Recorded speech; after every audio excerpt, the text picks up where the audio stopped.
Salut, j'espère que vous allez tous très bien, très content de vous retrouver en ce samedi soir pour une nouvelle vidéo. Ouais, peut-être pas une vidéo comme d'habitude, parce que qu'est-ce qui vient de se passer? Nous sommes le samedi 26 octobre, 23h28, ce Real Madrid qui est resté sur 4 classicos consécutifs remportés, vient de s'incliner 4-0 à la maison dans le vaisseau spatial. Et autant, on avait parlé dans la preview d'un Barça un peu baroque, exubérant, plein de richesses, pas forcément très élégamment équilibré, mais ça marche. On avait parlé du Barça de Flick, plus moderne, plus Vassili Kandinsky, un de mes tableaux préférés, plus organisé, mais avec quand même un côté très radical et ouais, tranchant, moderne, direct un peu. Ok, mais là, le match, c'est plutôt ça, quoi. C'est plutôt le cri. Ma réaction, c'est plutôt ce tableau célèbre magnifique qui a donné l'emoji du titre. Oui, c'est le cri, c'est la stupeur. Les partenaires de Lamine Yamal, de Robert Lewandowski, encore auteur d'un doublé, 13e et 14 buts de la saison en Liga pour lui. Les partenaires de Rafinha, qui lui aussi a encore planté ce trio. Il est absolument diabolique. Une passe décisive aussi pour Rafinha, une passe décisive aussi pour Marc Casado, que je trouve toujours aussi bon. Vraiment impressionnant le petit gamin. Et ouais, juste des Madrilènes poussés à la faute. Vinicius, Mbappé, muet. Mbappé double buteur, mais les deux refusés pour hors-jeu. Le deuxième flagrant, le premier un petit peu moins. Enfin, oui, il y était, mais je veux dire de moins. Mais simplement un Real Madrid qui a jamais réussi à trouver vraiment la bonne formule dans le dos de cette ligne haute du Barça. À la fin, ça termine 12 hors-jeu à 1, 12 hors-jeu pour le Real Madrid, 8 pour le seul Kylian Mbappé. Quand est-ce que ça remonte un match avec 8 hors-jeu pour un seul et même joueur, 12 pour une seule équipe?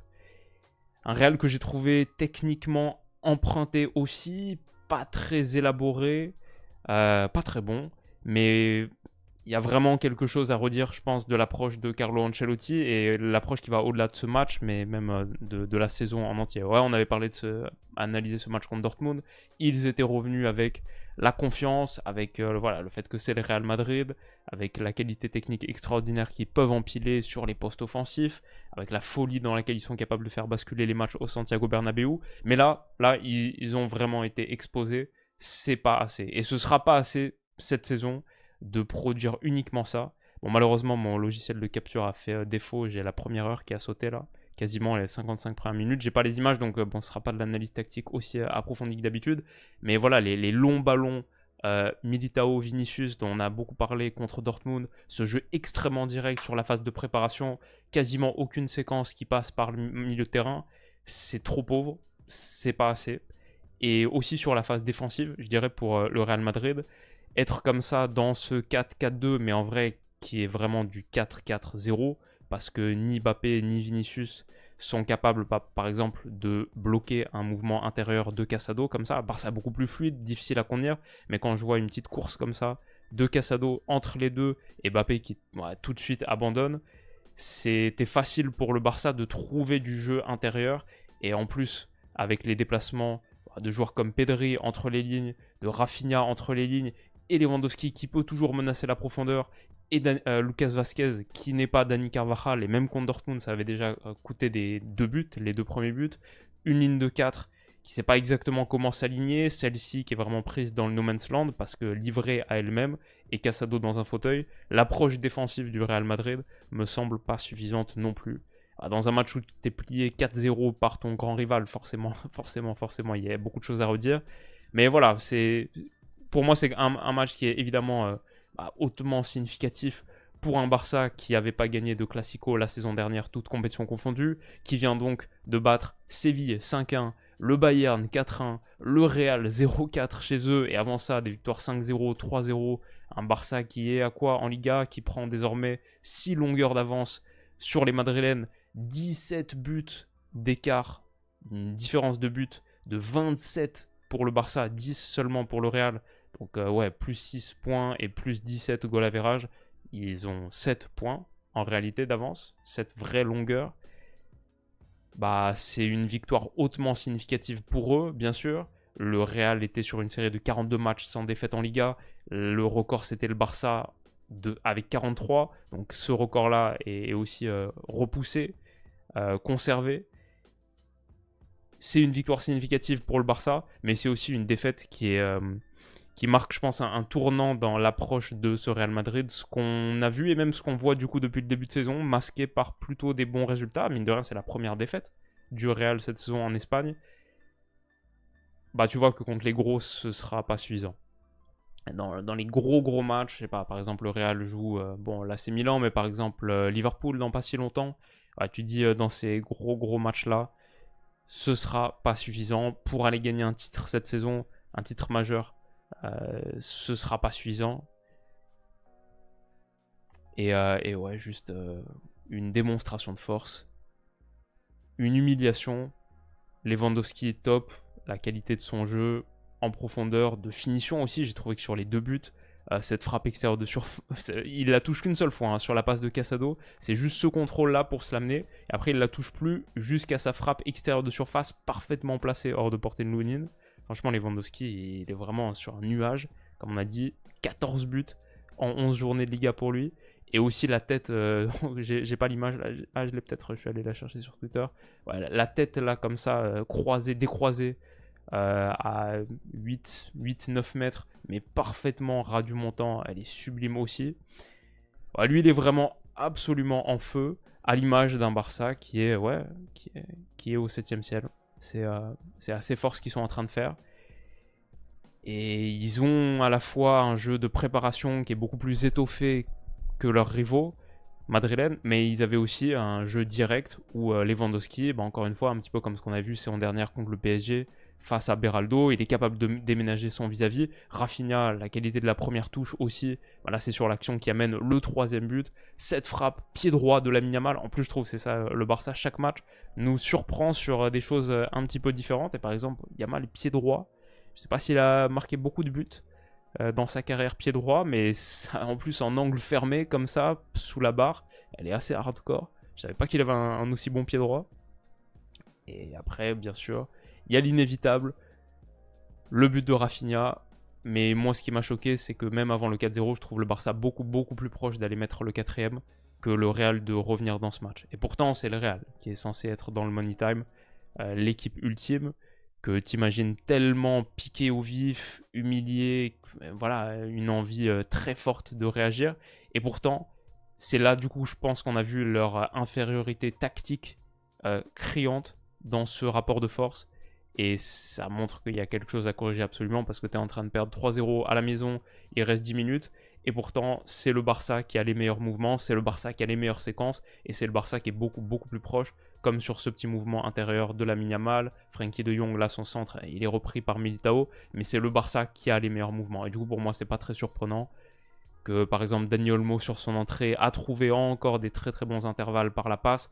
Franchement, ça aurait pu faire 3-0 beaucoup plus vite, par exemple, si Lewandowski, là, avait pas trouvé le montant.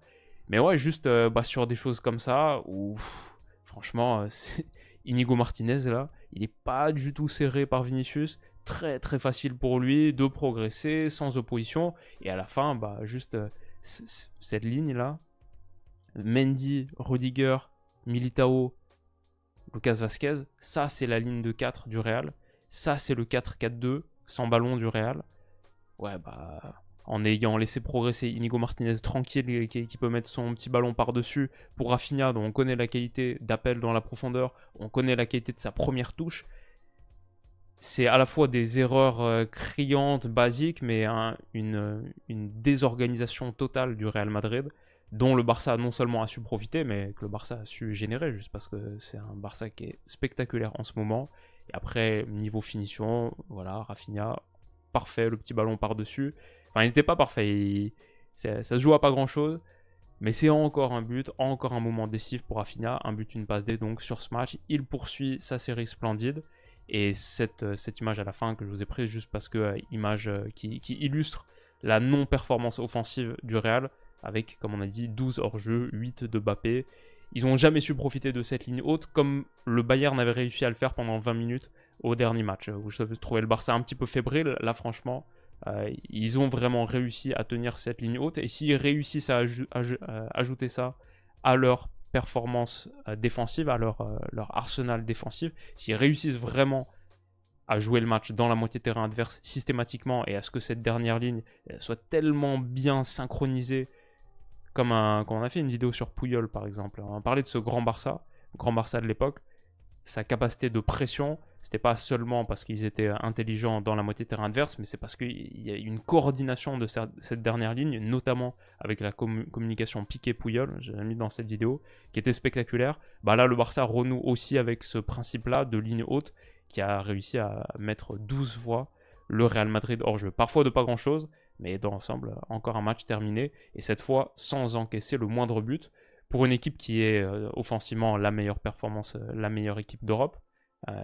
Là, du coup, avec 4 de plus, ils doivent être à 47 buts. Toute compétition confondue, on n'est même pas en novembre. Si je dis pas de bêtises, ils sont partis pour faire une saison, comme je disais, là, c'est le rythme d'une saison à 150 buts. C'est juste lunaire si ça se produit. Ce sera moins, je pense, mais juste pour dire les rythmes sur lesquels ils sont partis. Mais si en plus de ça, ils commencent à ajouter de la solidité défensive, jusqu'où est-ce que ce Barça peut aller? Donc voilà, finalement, que le logiciel de montage et de capture ait fait défaut sur la première mi-temps, c'est pas si grave, parce que la première mi-temps était pas ouf en vrai. Moi, j'étais très très hypé par ce Classico, et je dois dire, les 45 premières minutes, je trouvais que de part et d'autre, c'était techniquement assez pauvre. Beaucoup de passes ratées, c'était pas hyper emballant, un seul tir pour le Real en 45 minutes. Ouais, il n'y avait pas grand chose à se mettre sous la dent, mais par contre, ouais, la seconde période, c'était un peu une folie. Et assez exceptionnel ce que le Barça a réussi à produire donc sur ce match. Ils sont tout en haut de Liga, voilà, ils ont pris de fait 7 points d'écart pour moi, 6 plus un goal average irrattrapable déjà, 17 de plus, un goal average ils sont à plus 27 maintenant. Le Real, comme on a dit, et le Barça, le Barça, je veux dire, Barça plus 27 et le Real à plus 10. Donc voilà, pour moi, c'est déjà fini par rapport à ça. Et ouais, maintenant pour le Real, il va falloir se remettre en selle parce que, comme on a dit, il y a l'AC Milan qui arrive dans une paire de semaines. Il y a Liverpool fin novembre. Il y a de gros matchs pour un club qui a pas beaucoup perdu sur ce début de saison, seulement contre Lille. Mais déjà contre Stuttgart, c'était un petit peu bancal. Et on a vu des performances pas hyper rassurantes. Je vois un collectif qui, tactiquement, a pas assez d'armes, je pense, pour vraiment aller là où il doit être cette saison. Beaucoup de travail pour Carlo Ancelotti et son staff. Et bien sûr, les grands sourires pour les hommes d'Hansi Flick. Qu'est-ce que vous avez pensé de ce Classico du samedi soir? Nous, on se retrouve demain pour Arsenal-Liverpool, OM PSG. Il y a Inter-Juve aussi, bien sûr. C'est un très gros week-end qui se poursuit. Donc on va continuer de se régaler et rendez-vous demain pour plus d'analyses. Bisous.